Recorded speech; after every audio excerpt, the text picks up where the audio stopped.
Big boss ಮನೆಯಲ್ಲಿ ನಾನು ಹೇಳಿದ್ದೇ ಸರಿ, ನಾನು ಮಾಡಿದ್ದೇ ಸರಿ ಅಂತ ಮನೆ ಮಂದಿಗೆಲ್ಲ ವ್ಯಂಗ್ಯ ಮಾಡ್ತಾ ಇದ್ದ ಕರಾವಳಿ ಹುಡುಗಿ ರಕ್ಷಿತಾಗೆ ಎಸ್ ಕ್ಯಾಟಗರಿ ಅಂತ ಪದ ಬಳಸಿದ್ದ ಅಶ್ವಿನಿ ಗೌಡ ವಿರುದ್ಧ ಕೇಸ್ ದಾಖಲಾಗಿದೆ. ಹೌದು, ಬಿಡದಿ ಪೊಲೀಸ್ ಠಾಣೆಯಲ್ಲಿ ಬಿಗ್ ಬಾಸ್ ಸ್ಪರ್ಧಿ ಅಶ್ವಿನಿ ಗೌಡ ವಿರುದ್ಧ ವಕೀಲರೊಬ್ಬರು ದೂರು ದಾಖಲಿಸಿದ್ದಾರೆ.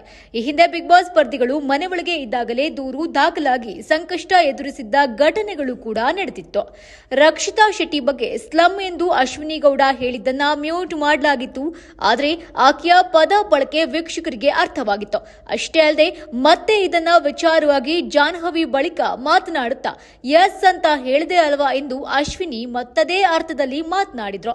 ಜಿಯೋ ಹಾಟ್ಸ್ಟಾರ್ ನಲ್ಲಿ ಇದು ಸ್ಟ್ರೀಮಿಂಗ್ ಆಗಿತ್ತು. ಬಳಿಕ ಅದನ್ನ ಎಡಿಟ್ ಮಾಡಿ ಅಪ್ಲೋಡ್ ಮಾಡಿದ್ರು. ಆದರೂ ವೀಕ್ಷಕರು ಅದನ್ನ ಗಮನಿಸಿ ಸೋಷಿಯಲ್ ಮೀಡಿಯಾದಲ್ಲಿ ಚರ್ಚೆ ನಡೆಸಿದ್ರು. ಅಶ್ವಿನಿಗೆ ಕ್ಲಾಸ್ ತೆಗೆದುಕೊಳ್ಳಲೇಬೇಕು, ಪೊಲೀಸರು ಎಲ್ಲೋಗಿದ್ದೀರಿ ಅಂತ ಪ್ರಶ್ನೆಯನ್ನೆಲ್ಲ ಮಾಡಿದ್ರು.